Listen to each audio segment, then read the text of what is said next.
I remember the first video that I translated, that was the game changer. That was like, people are like, okay, now other Italians can watch my video and enjoy it, and other nationalities can enjoy it.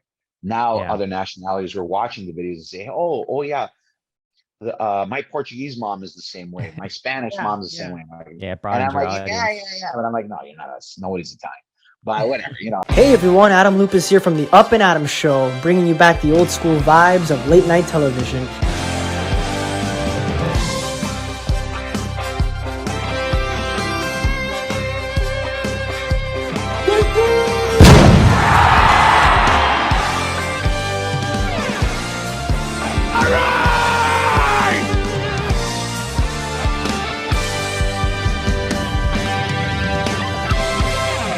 Giuseppe the MC, thank you for coming on, man. How you been?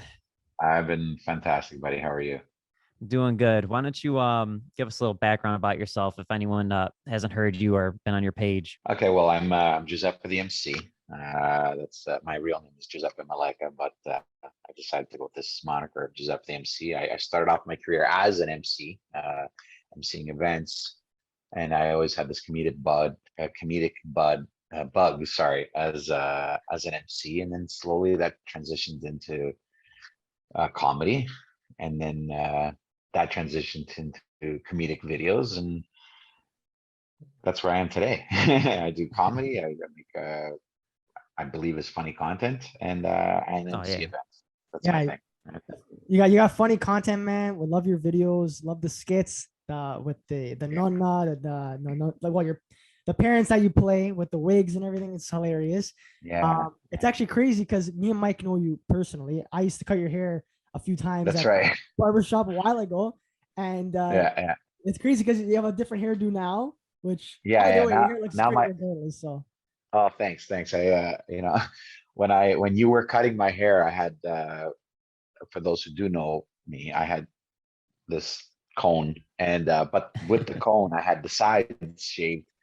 And I will tell you without a doubt that you always came up with the craziest designs for the side of my head. And I'm like, oh man, yeah, Adam's doing my hair again, which is cool. And you were actually doing my hair at the cusp of when I was on tour with Joe Vadi. So there was a lot of people watching, and I got a lot of compliments. Yeah, Giovanni, that's had to right. get that out there. So I'm surprised you changed your hairstyle though, man. I thought that was like your trademark with the cone.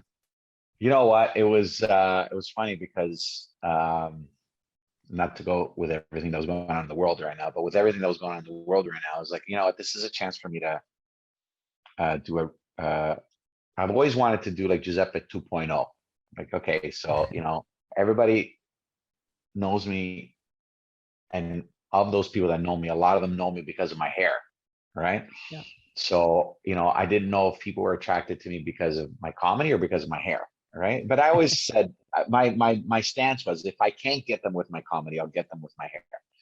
And so last year I was in a mood, and I said, you know what, forget it. First off, I couldn't get into cars anymore. It was so tall that I had to fix it at like at the venues that I would be performing at, and I had to travel with a suitcase of stuff, and I did need a suitcase of products to put my hair together.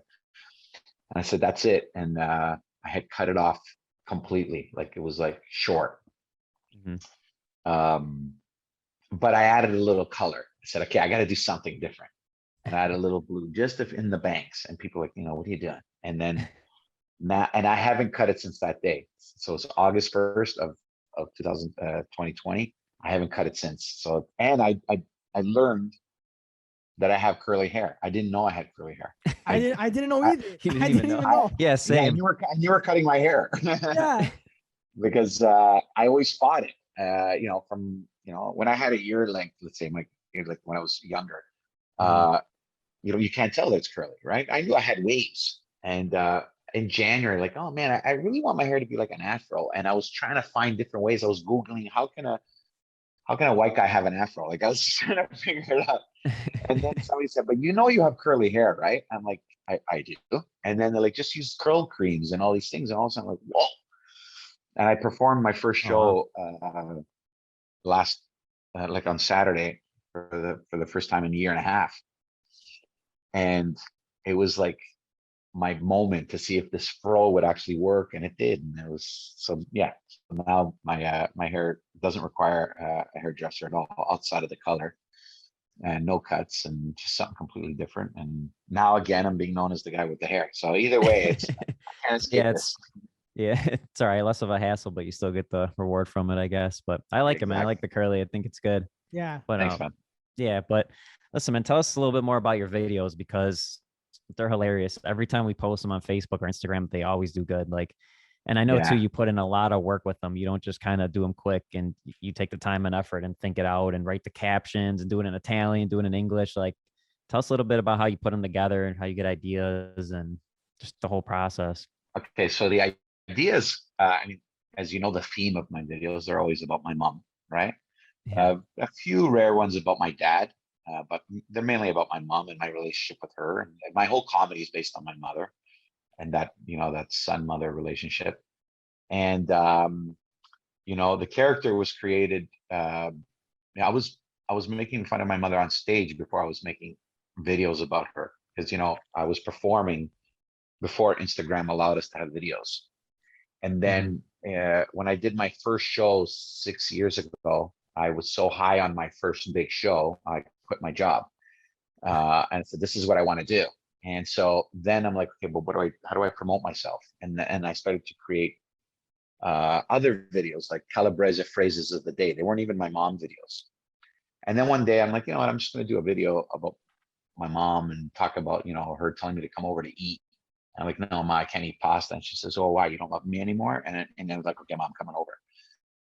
And that video was basic 15 seconds. The editing was okay, but it wasn't like, obviously from your first video to your last video, it's a big difference. Yeah. But that video struck a chord with a lot of people. And so then I'm like, hey, I got something here. I can make more of these. And so, yeah, the videos take a lot of work.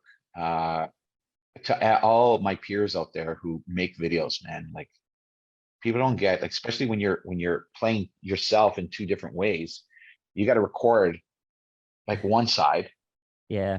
and record the other. And you've done videos, so I see you. Yeah, I was gonna say, I've been trying to make videos, and yeah, it's tough, man. It's not easy. Like, yeah, it's definitely better off putting the time into it too. But when you put more time into it, then you get less up. So it's tricky, man. You want to have like a balance with Yeah. No, I quantity and know. quality.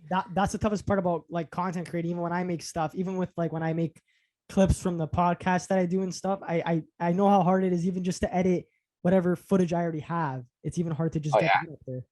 So my videos have all been a minute or less.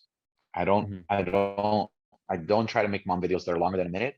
My reasoning behind that is I want repeat watch. So if you have a video that's longer than a minute, it's great, hilarious, but are you going to watch it again?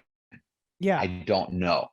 So I for me, it's like, okay, I repeat it. And because they're so tightly recorded, sometimes people watch them over again just to catch what I said the first time, which is good. Like, you want, in the video you want world, more watch time. You want more watch time and such.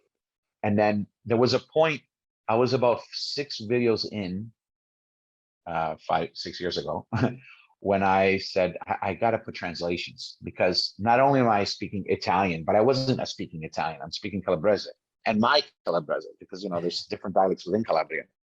And like, some people aren't getting my stuff. And then I remember the first video that I translated, that was the game changer. That was like, people are like, okay, now other Italians can watch my video and enjoy it, and other nationalities can enjoy it.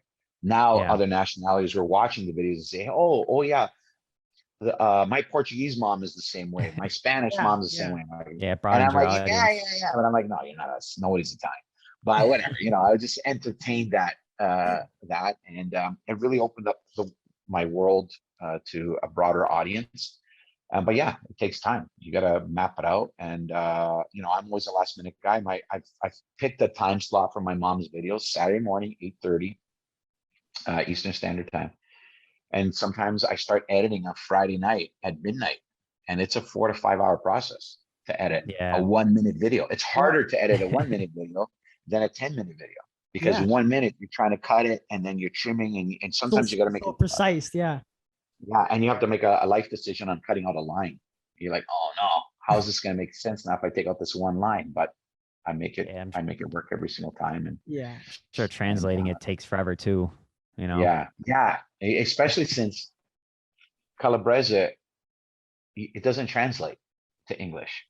It Yeah, does. that's why you got to be doing that manually. I'm sure you can't like hit up a company and say, "Hey, translate this for me." And you know. Yeah, and it's not only that. There's some words that just don't translate.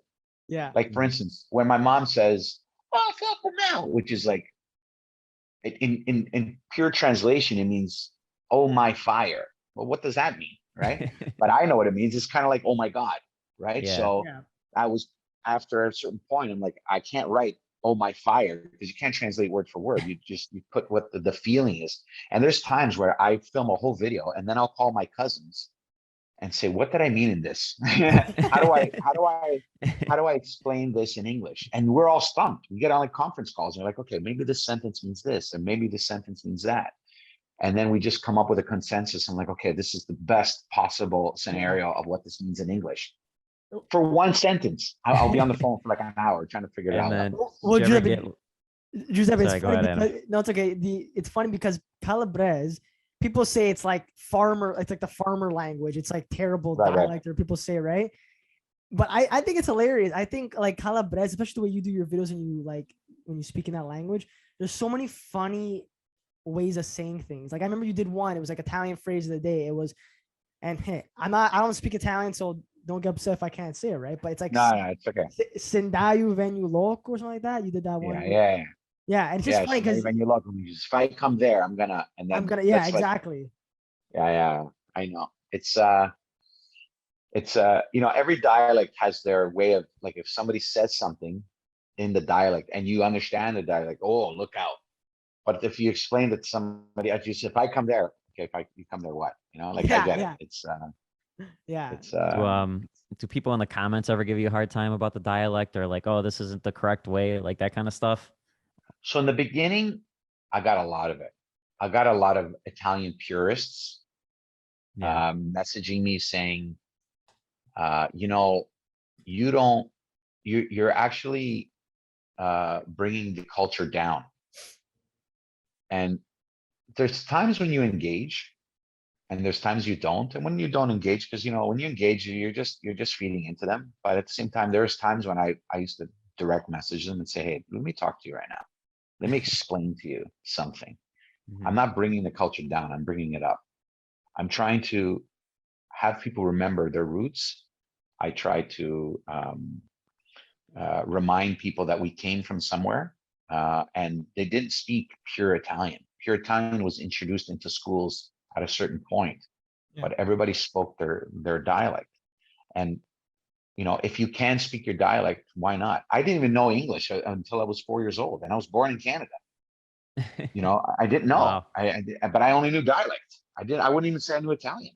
I still don't know Italian that well. I'm okay now because as older I've learned, and I've learned I understand the language. But if I get interviewed by some Italian radio station or TV station, I have to warn them in advance. Say, hey, I'm not perfect at this, so I'm just going to preface the whole interview with, I'm going to be speaking Calabrese today, not Italian. Yeah. Right. So, but I used to get a lot, and but it slowly over time went away. Now I get insults because I don't look Italian. I look other razze, let's say. And they're like, oh, you look like this. So, why do you talk like this? I'm like, that's just ignorance, right? But you can't win with everybody, unfortunately. But I do like how you brought up the Italian roots. That's what Mike tries to portray in his page, and why I love it so much, because I do feel like people like you, Giuseppe, and Mike bring the Italian culture together, the community, trying to lift it up. And I want to actually talk about your roots for a second, because a lot of your videos you said are inspired by your mom because of your relationship with her, and sometimes your dad as well in the videos that you play both, right? Those both characters. Are a lot of those skits true stories? Like, did you actually go through these things like in life? Like, tell us about like your upbringing a bit and how like a lot of these skits came to life. So I will tell you without a doubt, 100%, that every single video I did or do, usually that exact same scenario, word for word, happened a few days earlier. Like they're facts. They're 100% fact. I might embellish like the yelling and the screaming, but they're a fact. You know, I did a video. I did a video at Christmas time about how my mom called me saying, "Hey, oh, she was speaking in English, literally, and saying, hey, you can't come over for Christmas because of the lockdown, let's say." And then, but then in dialect, she's saying, hey, you can come over, you know, just go park in the back and, or just park across the street and come around the back and we're going to eat in the base. It was an actual conversation. And I'm like, how do I not put this in a video? Yeah. How do I not, right? How do I not portray every conversation I have with them? You know, and it's, they're fact. You know, yes, I, as a comedian, I will embellish and try to find the funny. But if you take the core of all my videos, they're all real, all of them. And even my shows that I, you know, I perform, I don't tell jokes. Everybody's like, oh, tell me a joke. I don't tell jokes. I tell stories. Yeah. You know, that's the, And I don't know how else to explain it, right? does your family ever watch your videos? Like, what do they comment on it?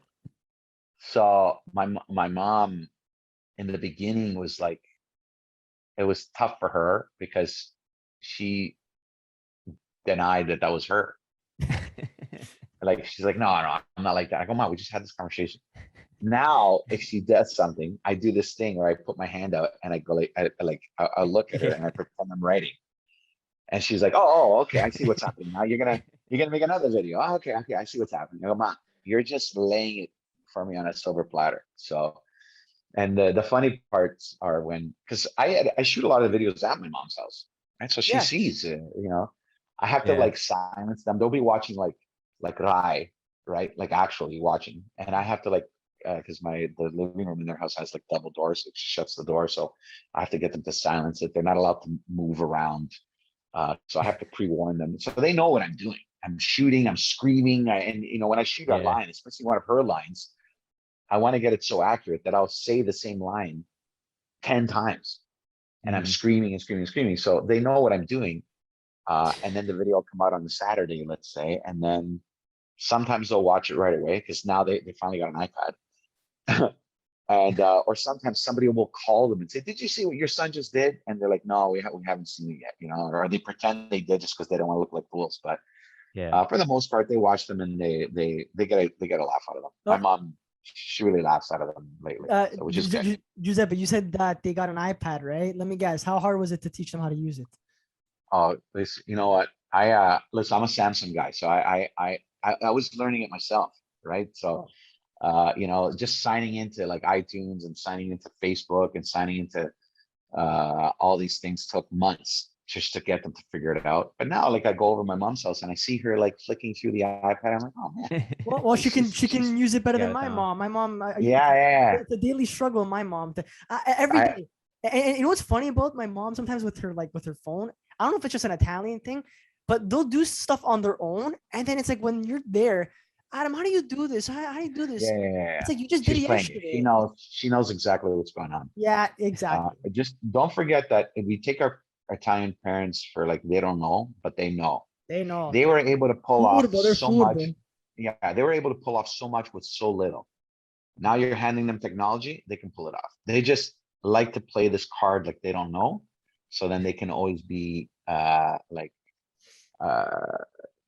they don't want to show that they're in with the new. They want to show that they're still old and Italian. Yeah. But they know. Trust me, I busted my parents on the iPad, changing things, using the remote perfectly. I'm like, aren't you the same person who a minute ago was asking me, I can't get it to work? No. When they're not in eyesight, they can do everything. Of course. That's awesome, man. But tell us a little bit too more about the comedy, because I thought that was interesting. After you did one show, you just knew you wanted to do it, like quit your job and everything. How'd you know from that one show? Like, what kind of feeling did you get that show that just hit you hard? So I have to go back a little bit. So basically, I'm 44 right now. I did my first comedy show at 38, right? Which is already like 18 years behind when most people decide they're going to go into comedy. Most people think most people try it out in their 20s, right? Yeah. Like all my other peers, a lot of because I'm friends with a lot of comedians that are not Italian, and they started very young. And I was in high school, I was president. So I was already comfortable on a microphone, right? And then after high school, I already started to feel not special anymore. In high school, I was president. I was like the king.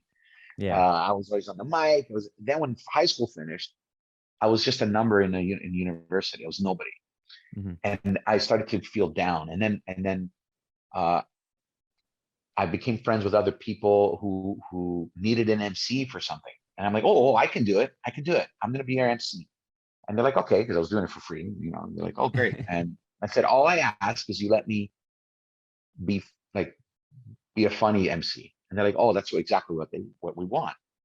And so I started to work on uh, being a funny MC and just making jokes and joking about my mom. Everything was in English, but slowly over the years, I started to do especially if I knew I was in an Italian audience, right? Like if the majority of the people at the shows that I was emceeing were Italian, I'd say, okay, let me just say one word in Italian, and they would just explode. It was just a different feeling. And so now I was at a point where I couldn't wait to MC my next event. And so then, 12 years ago, my sister-in-law asked me to MC her wedding, and I turned that into the first Giuseppe the MC show, like the actual first show. Like my opening monologue before I introduced the bride and groom to come through the hall, I spoke for 25 minutes. Oh man. People were waiting, like they were laughing. I was joking. I was just making fun of everybody, making fun of everything, the Italians, the food, before we had even eaten, and the bride and groom hadn't even walked in yet. And then throughout the night, I was making jokes, and everybody couldn't wait for me to talk again. And then at the end of that wedding, somebody asked me to MC their kid's wedding. And then I'm like, oh, wait, I have a business here. And that's where Giuseppe the MC was born. And then I was MCing for many years. And then there was one point where my sister got married. I did a whole speech in Calabrese, 25 minutes, of how my mother loves my new brother-in-law more than she loves me, which I still think is fact. And it had such a reaction that people were asking my dad for the wedding video. They're like, hey, can we get your daughter's wedding video so we can watch that skit again? And I'm like, who would ask for somebody's wedding video? That's awesome. Just like, who does that? And so that put in my head, I got to do a show. And so I did. I rented, and Adam would know, the Colossus Theater in Vaughan. It's a movie theater. Yeah. It's like a famous player, but now it's Cineplex, right? I rented this theater. I'll tell you straight out, they wanted a couple $1,000. I was charging $20 a ticket. As I said, as long as I sell 100 tickets, I'll break even. I'm okay. Well, I don't know what happened, because I didn't have Instagram back then. I had like a couple pictures on Instagram. There was no videos. Yeah. I just went out there and said, guys, I have this show, and I gave tickets out to people to sell, like an event. I say, hey guys, so you're gonna sell 10, you're gonna sell 20. What are you doing? I'm doing a show. What's your show about? I don't know yet. Just sell the show. So I sold the sizzle before anybody knew what I was. Yeah. And I sold out. My show was in May. I started selling tickets at Christmas time prior. By January, the end of January, I was sold out, 400 seats. Wow. And then now it was like this hot ticketed item for people to come to the show. And they're like, oh, see if you can squeeze me in. And then something happened with the location. And they're like, we have to give you another room. And I negotiated with them. So I basically got a second room for free. And I'm like, okay, guys, I'm adding another show. I still hadn't performed yet. So by the time my shows came along, which were May 14th, and then subsequently May 20th, I had 2 sold out shows at 400 people each. And that was the first time I ever performed. Like, it was my show. People paid to see me. I didn't try my set out 7 minutes in a bar. Like, I just did a 1-hour show about my mother. Most of it was in English, but let's say like 30% of it was in Calabrese. And after that second show, I decided I don't want to do anything else. And I literally quit my job like a week later.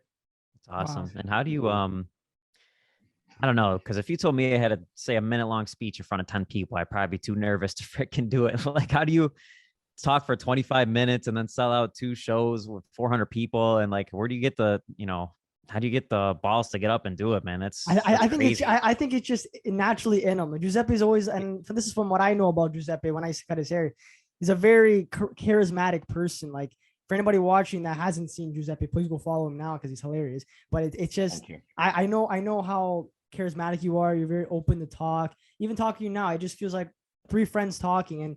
And trust me, I know how it feels to probably go on stage and like go in front of people. So yeah, I guess how do you do it for 25 minutes? Yeah, that's what I'm saying. So, like, it's because you said you didn't even have anything prepared. You sold the shows before you like knew it. Like, I would be like, holy shit, I would be so nervous, man. I don't know. it's well, again, it started from high school. So in high school, I remember the first time I had to grab the mic to talk about anything, I was shaking, but at the same time, I'm like, okay, but if I can just make them laugh, I'll be okay. And so I won every single time. And it just worked for me. And it's not, I hate to make it sound cocky, like I was always great on a microphone, but I was always great on a microphone. I don't know why, it just was that way. I hate reading. If you give me a piece of paper and say, read this, that's where I get nervous because they weren't my words. And so you'll see me holding the page, like shaking. Yeah. Like that's when I'm nervous because I don't want to screw up somebody else's words. But if there were my words and I know what I have to say and I'm confident what I'm saying, then I'm not nervous. I don't get nervous on stage because I'm telling the truth. I'm telling stories about my mom. So if you're telling the truth, you shouldn't be nervous. You should be nervous when you're telling a lie. When you have confidence in what you're saying, in my opinion, you shouldn't be nervous, right? And so over time, again, it takes practice. So you continue to perfect your craft by continuously getting on stage. When I practice for my routines, so that show, by the way, that I didn't write down one joke. Wow. I don't write jokes. I've never written. I just started scripting my videos now. When we were talking earlier about my videos and how I plan them out. I used to just like say them in my head and remember the lines. I'm like, maybe I should write them down so I can make sure. So now I just get through them faster. I'm like, okay, that's my next line. That's my next line. But when I decided I was going to do my first show, the moment I put my deposit down on the venue, I started to tell stories in my head. And these stories, it was just like that speech I did at my sister's wedding. They're just stories that I would repeat while I'm driving and while I'm like, people are talking. And I'm like just repeating in my head. And so I memorized an entire show without even writing it down. I memorized the order, how it had to be. And so when it came down to performing it, the only difference was there was people in front of me. If not, I had repeated the routine 1,000 times. So yeah, you could say nervous, but I wasn't because I knew exactly what I had to say. It was like I said, I performed a week ago or on the weekend, and it was virtually the same show I did 6 years ago, just in another city. I performed in London, Ontario, which is about 2 hours away from here. And I performed in Hamilton the week earlier.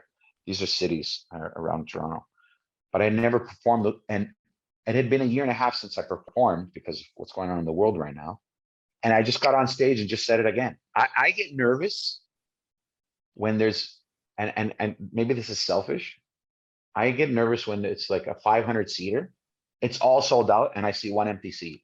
And my whole brain is on that seat that entire show. Why is somebody not sitting there? Why wasn't I not popular enough to sell that one other ticket? But I sold 499. It's just my brain goes there. My brain says, when somebody gets up, maybe they have to go to the washroom. Maybe they're literally gonna, excuse my language, piss their pants, and they gotta go. And I'm like, whoa, what am I doing wrong? Why are you getting up? But they come back like a minute later. Yeah, but I mean, thinking that way probably helps you improve like you said, the more shows you do, I mean, I'm sure that having that thought process of like, how can I constantly keep working on my craft? Like you said, like, I'm sure that goes a long way. It's probably good Oh, to yeah, of have that course. mentality. I will tell you that I enjoy the art of practice. I love practicing my routines to the point where I don't need to anymore. It's funny, just before I get on stage, I do like a zip through in 5 minutes. And I'll say like, okay, now you're gonna go into this, now you're gonna say this, now you're gonna say this, now you're gonna say that. And I have that whole routine. I Yeah. try to make it seem that I'm just saying it like for the first time. I try to make it seem that Yeah. because I try to engage the audience, but most professional comedians, they set people up with a sentence knowing already what the answer is going to be back. Yeah. And they're just setting people up. And there's a lot of comedians that are really, really good at it. Really good at it. And I marvel at those guys. Like I look at those guys, I'm like, wow, look at what he just did. I knew what he did or she Mhm. did. I know what they're doing. But they have the whole audience convinced that they came up with it on the spot. And Yeah, I I know, getcha. and I know that because I've seen them perform elsewhere. I'm like, he just did that. He just did it again. And I'm like, the guy's a genius. I Yeah. love it. I yeah, love watching other comics and how they transition. Um, because it's a true art form. Comedy is very like, it's not like a presentation. You're Mhm. actually trying to entertain them. People have paid money for you to make them laugh. So there's a little bit of pressure there. Yeah. uh, Well, I was gonna ask you too, about, I guess, what you just said about like, because comedy is an art form, and comedy is very subjective, right? So it's hard to really like. I think comedy is the hardest, probably the hardest thing. Even like comedic movies, those are the hardest to do, because if you don't make someone laugh, it's like it kind of defeats the purpose of what you're trying to do, right? So no, when you ever I know. whenever you get on stage and stuff, like, do you ever like worry about, I guess, like hecklers or people who are gonna say stuff, and like, I guess, how do you deal with that criticism on stage? So the way I perform is my shows. I almost set them up virtually heckle proof. Okay. That's how I'm ready to go because I don't swear on stage. I don't talk about anything politics wise. I try not to offend anybody. I make fun of people, but I'll make fun of myself 10 times before I make fun of somebody Yeah. once, right? Yeah. Like if I make a small jab at another nationality, like I'll make that jab, but then I'm like, yeah, but look at how foolish we are. Like I flip it quick, right? Yeah. Um, I would say that I am lucky enough that only once in my entire career of performing that I wasn't heckled, but somebody made a comment that threw me off and I was lost the entire show. I was on tour with Joe Vadi a few years ago, and which was itself the biggest honor in the Yeah. world, right? Because Joe Vadi is Joe Vadi. There's no denying who he is. And so when he asked me to come on tour, I took it very serious. I was nervous because here's me who's been headlining like on my own right and seeing comedy shows. And now my idol comes along and says, you're going to open up for me and you have 15 minutes. That's all you're getting because obviously there's a time structure. Yeah. Yeah. So I had to write an act for 15 minutes, like come up with an act, which by the way, the day that he gave me the guidelines of what I was allowed to say, not allowed to say, because there are some rules, right? Yeah. That like that night I came up with the whole 15 minutes in like one shot, one practice. I don't know where it came to me. It just came to me. And it's some of my best material. But I performed it. We did 11 shows. We did 4 shows in Montreal. Thursday, Friday, Saturday, Sunday, night after night. The Sunday was the night that all my friends were going to be there. Like all my Montreal friends. And I have a big love for Montreal and I have a lot of great friends there. And so if you know that I put a lot of sparkles on me when I perform, it's not just my hair. Like I'm dazzled up. I'm like I come out like, what? Who's this guy? So I over sparkled. I just came out with so much confidence. I came out with so much confidence that someone had enough confidence to say back something. And it was basically, she said so innocently and so sweetly, she said, "Hey, you look like a Christmas tree." And that's funny because I looked like a Christmas tree, but she had said it right when I was delivering my first line of my first joke. And that line is like the line that just basically takes the piss out of me because of the way I look. And so I was making fun of myself with that line, but she said something so funny that people were laughing at her line and didn't hear what I had said. And so Yeah. I just got in my head that they weren't laughing at me. Sorry, they weren't laughing with me. They were laughing at me because of what this lady said. Yeah. And then, do you know how long that 15 minutes was? Like a month. I couldn't. And then I said the next line and the next line, and I wasn't delivering it the way I deliver it. And it was like, it took me, so 15 minutes, it literally took me 8 minutes to recover. They were getting it, they were laughing, but they weren't exploding and laughing because you could see it. And I recovered at the end, but when I got off that stage, man, there was always like a high five from Joe. Hey, you did amazing. But that time when I got off the stage, he looked at me like, he could tell that I was destroyed. Like, he wasn't like, saw you. He wasn't like, hey, you did. He didn't flat out say, hey, you did. He could tell the difference between like your normal performance and that one, 100%. Yeah. I literally cried the entire time that he was on stage. I was like back in the corner in my dressing room, like crawled into a ball, just crying.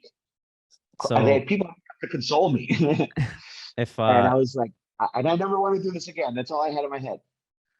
Damn. And then I had a big talk with him. I had a big talk with him the next day, and he's like, "Hey, it happens. You think every performance I've ever done came out the way it was, the way I wanted it to be? There are times when I just did the same routine because I had just done that same routine 10 times earlier, and I killed. Yeah. And that time I was like, is this mic on? Like, nothing's working." And that was actually the greatest moment in my career because it prepared me for those moments when someone can throw you off. Now, when I hit the stage, I'm like, somebody call me a Christmas tree. Somebody give me something. That was actually my question. I was going to say, if that exact situation happened again, what would you do now? You know? It's like, Joe gave me a line. He said, if somebody calls you Christmas tree, you just point, hey, Bon Natale. You just like right away, just be ready with it. Yeah. And now, no one ever called me a Christmas tree from that point, but it was just like, and I felt that even on this weekend that I did a show in London, I was the loosest I'd ever been. And it was very like, somebody throws something at me. Sometimes what people don't get when they're watching comedy is they got to actually be quiet and just laugh. Some people like to, because they think they know where the joke is going, they like to throw out the punchline, and the whole room is quiet, and you're like, ah, and that person, and you're like, you just messed up my entire joke. But you have to like grab it and say, yeah, you're right. That's exactly, and you I saw it happen at the Rodea comedy show. Someone was talking too loud, and the guy Guban Johnny, who performs before him, it threw them off. They were like sitting right up front. They were just talking very, very loud. And you know how you kind of can call someone out and make a joke like, hey, whatever, be quiet. And you kind of do it funny, but they just like wouldn't be quiet. And then after the show, he was like, man, that really threw me off because they just wouldn't stop talking. So it's hard. You get it in your head. It gets in your head because you feel like they don't care about you. B, they're like, it's actually rude. Right? Like, like, hey, there's other people around you, but they're in their own world. But you know what? Sometimes you have to think they're just having such a good time that's how they have such a good time. It's hard to really, I guess, distinguish sometimes. You know what I mean? It's hard to say like, because there's so many things going on as a comedy show, but then you think like, oh yeah, people paid for the show as well, and these people are ruining it. But wait, are they having a good time or they're just being dicks? Like, you know what I mean? Like, I think it's of hard it to as really like, tell. sometimes you probably want to hang out with your friends. You probably haven't seen them in whatever, a couple of weeks. You go to a show, you want to talk to them, and I don't know, you're kind of excited, and I don't know. I feel like that can kind of come out sometimes for sure. But yeah, I think the main thing is, as long as, like Giuseppe, as long as you're putting on a great show, I guess, as long as everyone's having a good time, that's the most important thing. And I like how you said that you, like, you know, Joe, who was one of your idols, Joe Vadi, like he gave you that motivation, that those piece of advice to say like it happens. And now when you go on stage, you're able to deal with those quote unquote hecklers, right? I guess what I have to say for you, what I'm curious about is, you know, you have all these idols and people you looked up to. Is there any piece of advice, being a veteran in the industry, is there a piece of advice you can give to younger comedians starting out from things you've learned? What would you tell them? So I will say that, sorry, and there's a phone ringing in my house. Give me one second, it'll shut Okay, off in a second. that's a normal Italian thing. The phones are ringing, Yeah. everyone's cooking. It's my, Nailed it. I'll tell you who it is, and you can leave this in the video. It's my mom calling, guaranteed. There's only two people that call my Who's house. that? Who's it? It's either my mother or duck cleaners. Like they always, people are calling my house to clean my ducks. Yeah. But it's usually my mom, because it's 12 and she knows that at this point I should be feeding the kids.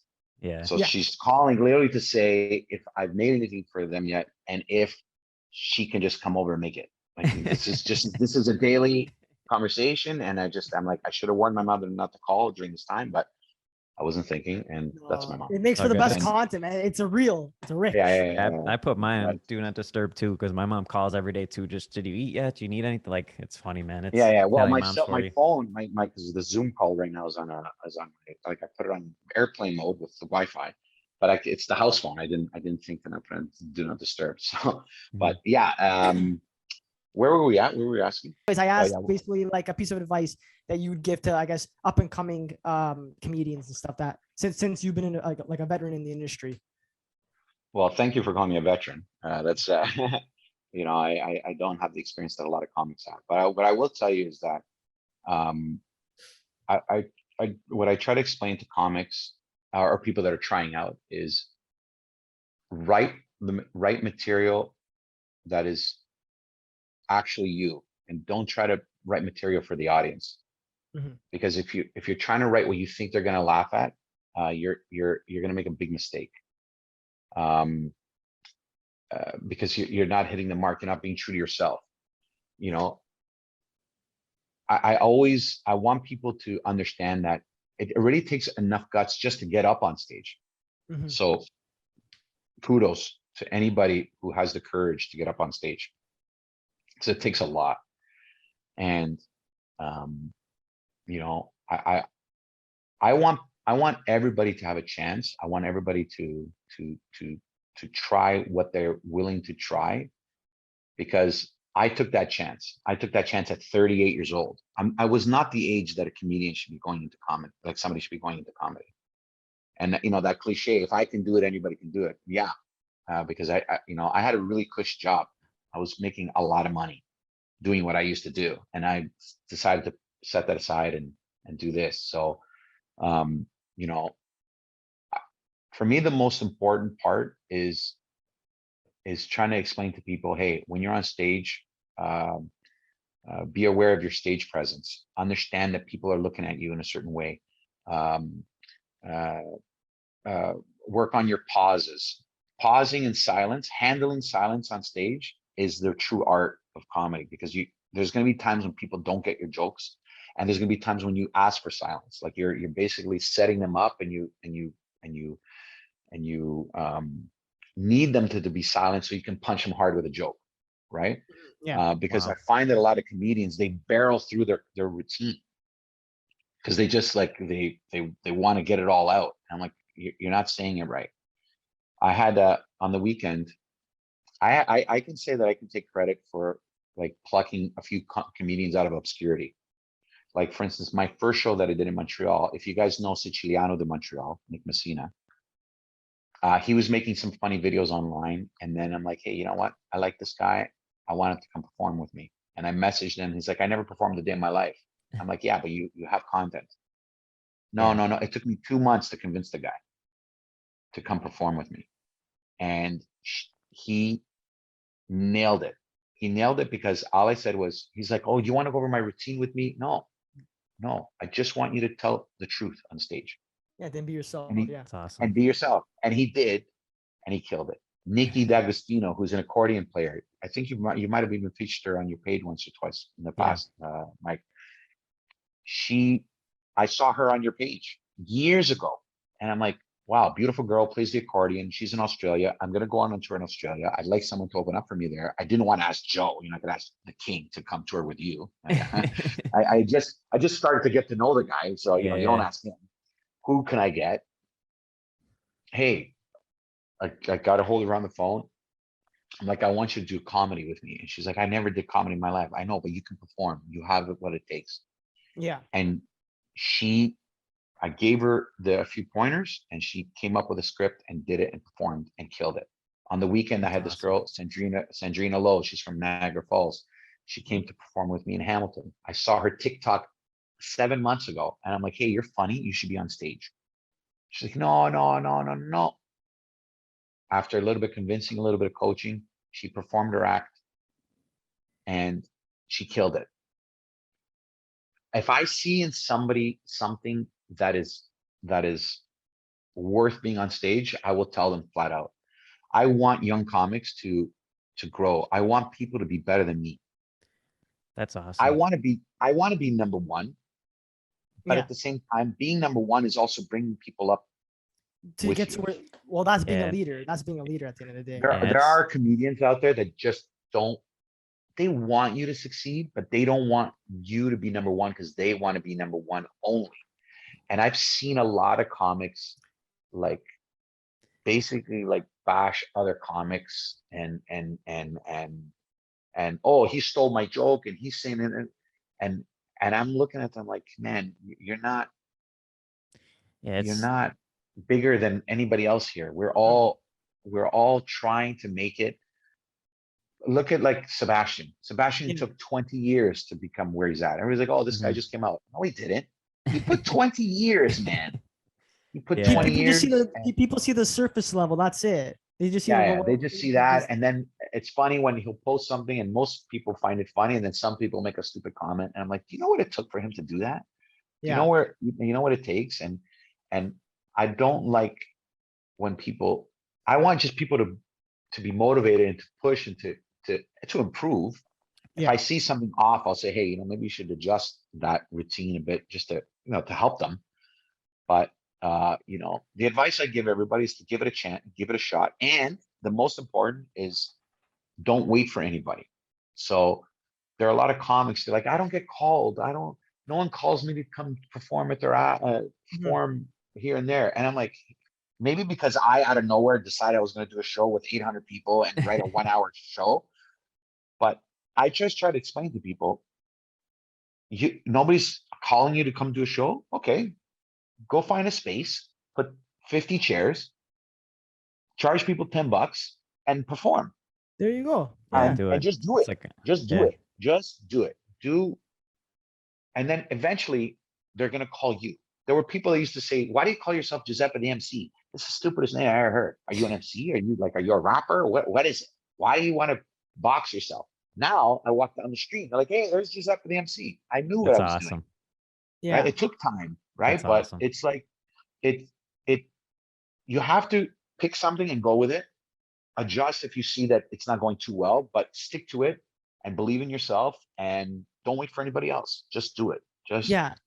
Love it. And that kind of leads just what you were saying about working with other people. Kind of leads. And Adam, if you want to ask a question after this, go ahead. But this was kind of my last question that I was curious about is just because, like you said, you're working with Joe and I see you doing a lot with Italians and the Italian community. And kind of like you said, a lot of people don't root for your success. A lot of people I feel like are, whatever, jealous or envious or want to be the best and this and that. Like, what's your experience just working with the community and how'd you get to work with people and get to a point where you just want to build them up and you don't care? And you know what I mean? Have you ever noticed from people, they've been kind of not as true back to you and things like that? Yeah, I do. I do. I've always been when I first went to Montreal, decided to go on a tour. I went to Montreal. I I was warned by the Toronto comedians. Oh, look out for those Montrealers. They're very this, they're very that, right? And then I was scared to go there. And I'm like, you know what? Instead of being scared, I'm gonna invite them to my house, meaning the show. I messaged them all, say, hey guys, look, I'm coming to your town. Please come watch the show backstage, any seat you want, come. Basically, what I've done always in my career is open up and just pull people in. And that started a flow between Toronto and Ontario. I believe, honestly, I believe I helped with this transition of people kind of working together a lot more. I'm not trying to take the cake on that, but I'm just saying I know that I was very integral in that. Yeah. But yet there are comedians that just like, they want to be a part of my shows, but I don't get called to be a part of their shows. It's very strange, you know? So I take it with a grain of salt because, again, like what I was telling you earlier, there's some people that just don't, they don't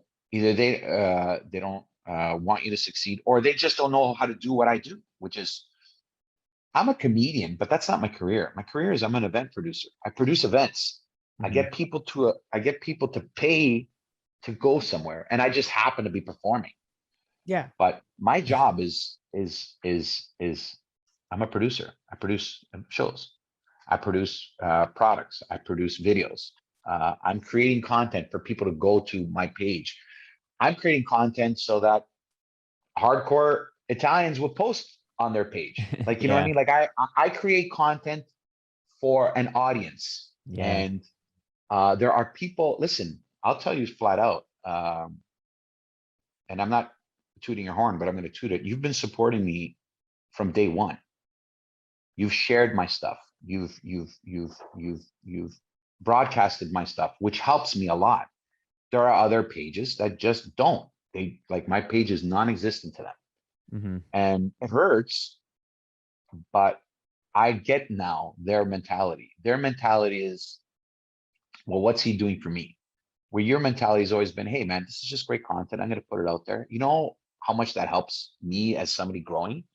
And even if I give a little shout out back and say, hey, thanks, Hardcore Italians, I know that I can't offer you what you've offered me. Your page is, you know, in the hundreds of thousands. I'm in the 40,000 people. But I don't forget what people do for me.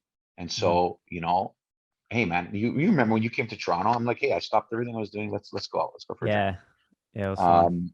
It was, for me, it's like, hey man, I try to embrace everybody. And I always remember, you helped me one time, somehow or other, I'm going to help you back 10 times. I don't know how, I'll figure it out. And that's my attitude on how I run my life. And has it got me far? Do I have maybe the amount of followers I should have? Maybe not. Do I lose, like, you know, like, oh, I gained 100 followers today, yeah, but I lost 75, you know, like, you know, like people come and go. And people like me and people don't, and I'm okay with that. I'm at a point right now where I'm okay with who I am, and I'm okay with who embraces me and who doesn't. And I learned my lesson, you know, like if I'm gonna work with somebody, okay, great, I'll go work with somebody.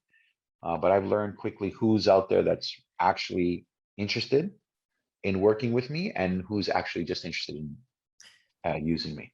Yeah. And I think most comedians learn that over time. I learned that. That's another thing I learned with Joe very quickly. He taught me a lot. And, you know, we've talked about comedians that he's worked with in the past, and they're non-existent in his life anymore because, you know, they jumped on his coattails and rode. And now all of a sudden they're like, oh, I don't introduce myself as the guy that opened up for Joe Vadi ever, but there's a lot of comics that do, and it hurts. It hurts him because, you know, he worked so hard. And now all of a sudden they're like, oh, he's the Joe Vadi comedian. Joe and I spoke on the phone over the weekend, just to shoot the shit. Yeah. Because we're friends. But I still idolize him. And he still gives me advice. And he still makes me feel like a person. And I try my best to make him feel like a person. I don't call him and say, hey, Joe, when can I be on your next show? I just say, hey, Joe, how's it going? Yeah. Because I genuinely want to know how he's doing. I'm lucky enough to speak to the guy. And And I'm lucky enough to speak to all the comics that I speak to. I'm lucky enough to be on this podcast. You have so many people that you can interview. How many times, if it's all the times that are ever on your show, how many times do you bring onto your show? Like when I got the message a few weeks ago, hey, we want you on your podcast. I got butterflies in my stomach. I'm like, hey, Oh man. it feels good. It feels good that, I know how you started I know how your page started. I know how everything started. You told Yeah. me everything. Yeah. And where you've been, where your page has transitioned and what you've done for the Italian community. And Adam, what you're doing with this podcast and how you've come in and you've basically created another facet of the hardcore brand. Yeah. It takes a lot, and to consider someone like myself to be a part of that, that always makes me feel good. Where other people might say, well, it's about time I get on that podcast. Or maybe, and Yeah, I'm like, feel oh ya. man, yeah, it feels good, So I'm very grateful. I'm always grateful. And Appreciate that too, man. yeah, man. I think it comes down to like again being Italian, not to like to say we're the best culture out there. I'm not going to say that, but we're a great culture with a lot of great things to offer. Whatever. We are. Wink, wink. But Yeah. it goes back to like our Italian roots and like how you said the way you were brought up, and the fact that you always want to help people. That's how me and Mike are. That's what like I'm Calabrese. Mike, what's your background again? You're Calabrese too. Calabrese, Yeah, right? Calabrese. A We're little all bit Barese. Calabrese. Yeah. Mhm. Yeah, we're all Calabrese. And it's like we all come from the same, upbringing or similar upbringing, and about how you wanted to help people. And I really think everything you said is so inspirational, and it motivates me because again, I'm young, and like me and Mike are both young enough that we started something. And the way that you got your start with comedy, emceeing, how you just put yourself out there and said, hey, let me do it, let me try that. If you were never brought, like, people are given opportunities all the time, but they don't want to take that opportunity because, again, it's like how you said, like that guy that you wanted to bring on your show, he was like, oh, I've never done that, never performed, and then you just told the guy, you said, listen, just come out and do exactly what you do. And then you said he killed it, right? When you're given opportunities, you just got to take it, even though you're going to be scared or you're going to be like worried, oh, are they going to like it, this, that. You got to do it because you're never going to know. It's like you just said, you just got to do it. If you're worried about, oh, how am I going to start this? How am I going to start it? If you keep saying, how am I going to do this? How am I going to do this?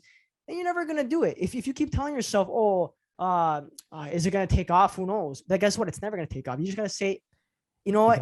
You gotta know that nothing's that. What was I saying? You gotta understand that nothing is certain in life, but you're never gonna know. You're 100% the shots you don't take at the end of the day. I think it's all about just putting yourself out there. So that's where I stand. A couple of years ago, you were cutting my hair, and now I'm looking at a beautiful background that says the Up and Adam Show, and I'm like, where did this come from? Great thing. It's a great thing, and yeah, as an Italian, I wish we supported each other a lot more, but I see over time that we are supporting each other more and more and more, and it's a great thing. All right, well, Giuseppe, sorry, man, I kind of have to run, but Yeah, let us know, man, let us know where people can find you, follow you, your t-shirts.